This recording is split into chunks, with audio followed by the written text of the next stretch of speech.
I'm with you. He didn't seem sure. It's a lot of money on the line. You got to think about this. Here's tonight's three-point performance brought to you by Mountain Dew. The Warriors made 10 threes last night in their Game 1 win against Dallas. A good sign for Golden State. They've won 13 consecutive playoff series after winning Game 1. Stephen A. Smith, what was your biggest takeaway from last night's Game 1 out west? Well, listen, we saw what Luka was, how he was somewhat neutralized. I'm not looking at the points. I'm looking at Andrew Wiggins and the defense he played on Luka Doncic. And then you saw Steve Kerr switch Draymond Green on Jalen Brunson. When we saw that switch, you're essentially challenging their two primary scorers, daring Dorian Finney-Smith, Spencer Dinwiddie, Max Cleveland, these guys to step up. And even though Dinwiddie made a few shots, the other two weren't able to, and that played a big role as to why the outcome was the way it was. I told you guys going into this that Luka Doncic is not going to bully his way through Golden State, and it's going to rely with the defense. Yes, Steve Kerr had that great wrinkle last night. He can come back with something completely different in Game 2 and have Draymond on Luka. He can do whatever he wants because they got some size, athleticism. You are exactly right about the way they decide to shut it down in Game 1, Stephen A. But my takeaway, defensively, Luka's not going to have his way with Golden State. Now, look, Golden State will throw a game away. They'll start hearing the sweet Georgia Brown music and have an 18-turnover game. They'll do that. So let's not go crazy yet. But Doncic, I don't think is going to have his will against Golden State. And the thing, as you mentioned, how they bullied the Suns was post-game. So when you put Draymond on Jalen Brunson, you take his post-game away. When Wiggins picks up Luka full court, now instead of facing, he has to turn his back. Takes time off of the shot clock. They did a terrific job of doing that. And also for the Dallas Mavs, they need more guys that can make plays off the bounce. Like a guy like Spencer Dinwiddie. Luka Doncic has made over 100 shots in this postseason. Only 11 of them have been assisted. Only 11 of them. He's going to need somebody to create for him as well. He's going to need somebody else to create. You're absolutely right about that. And that person's going to have to be Spencer Dinwiddie. He's going to have to be more assertive, more aggressive. We get that. And Dorian Finney-Smith. Both of them got to make shots because I think Brunson will be just fine. The other thing I think is important, no matter what happens in Game 2, if Dallas wants to protect their home court, it's very, very important that I say this. Keep Dallas Cowboys away. They'll jinx you. The Dallas Cowboys will jinx the Dallas Mavs. Let's make sure we mention that. But you know one thing about the Game 1, Greeny, that nobody's going to talk about? The Mavs took 44 open threes. They just only made 11.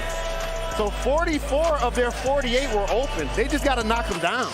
And you know that the Warriors, without saying anything about it, had been ready for a series against the Suns. Everyone was anticipating it was going to be Golden State and Phoenix. Fascinating to see how they came out last night not having to go up against the 1 seed. Well, I think, as crazy as it sounds now to say anything good about the Suns would pose a different and more complex threat to Golden State than Dallas does.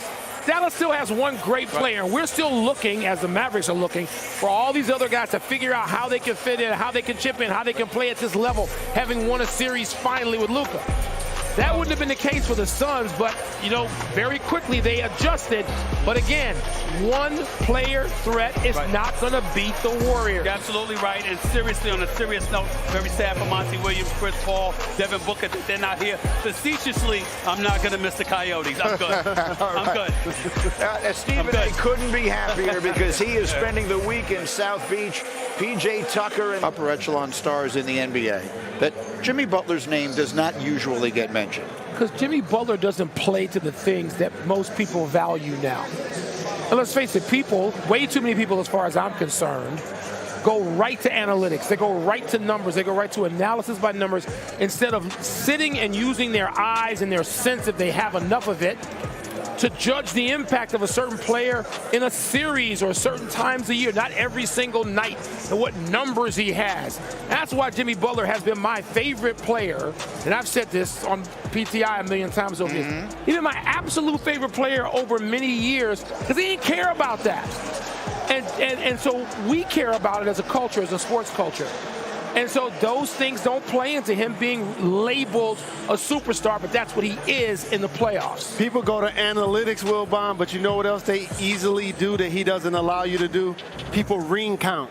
Yes. So since he doesn't have 2, 3, 4 rings, that people dismiss what they actually see.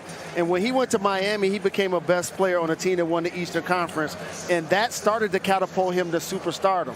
Now that he's playing the way he's playing, Greedy, that validates it. And another thing is kind of like Kawhi Leonard. He doesn't toot his own horn, and his game isn't loud.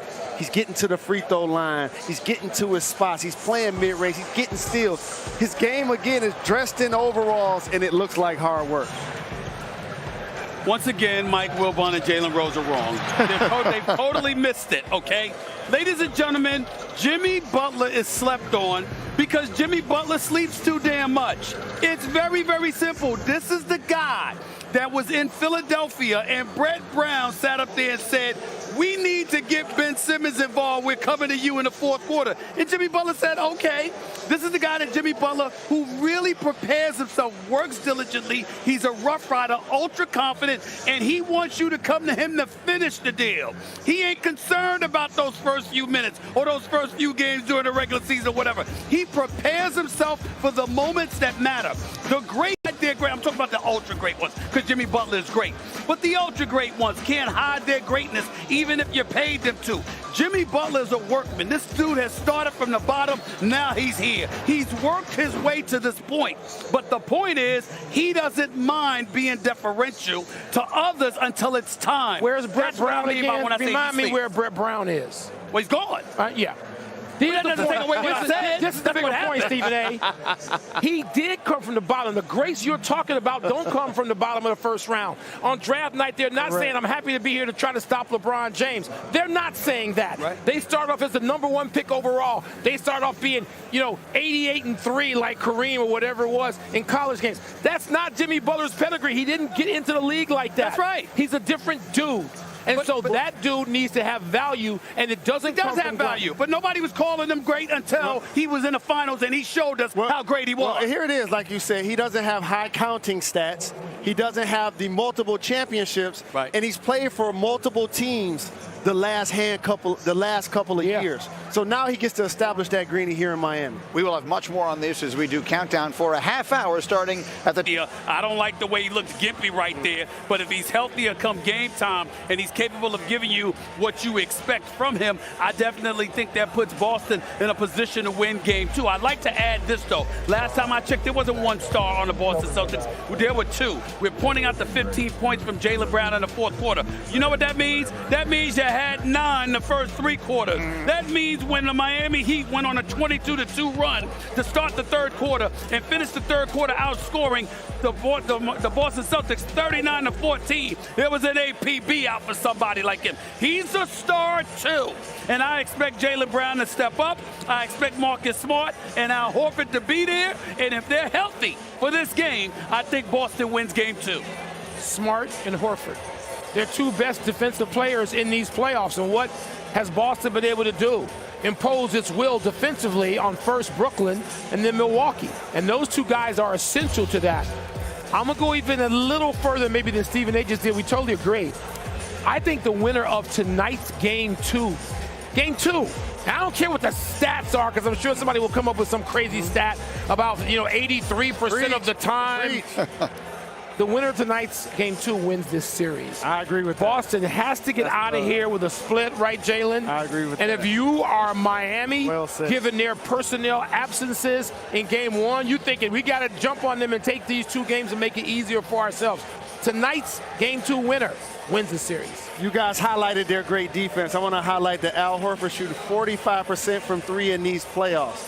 Marcus Smart had a 20-plus point game in the previous series. He's terrific on that side. But it solidifies their lineup now.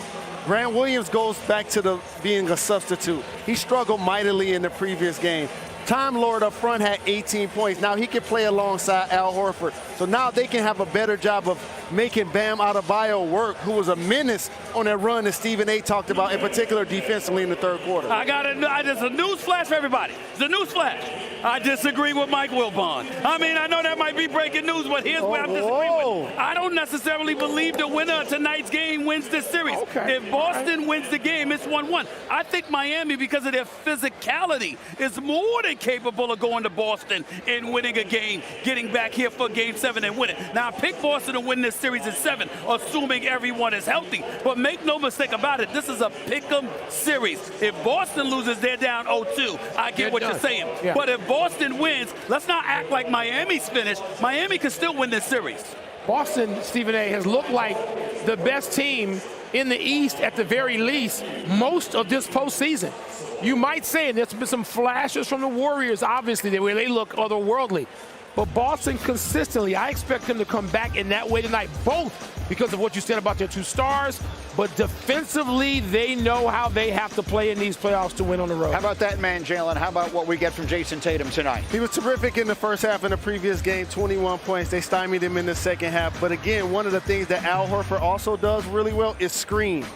And he also picks and pops. So now he opens up the floor for driving lanes for Stephen A. was talking about with Jaylen Brown and Jason Tatum to have opportunities to score. He was able to test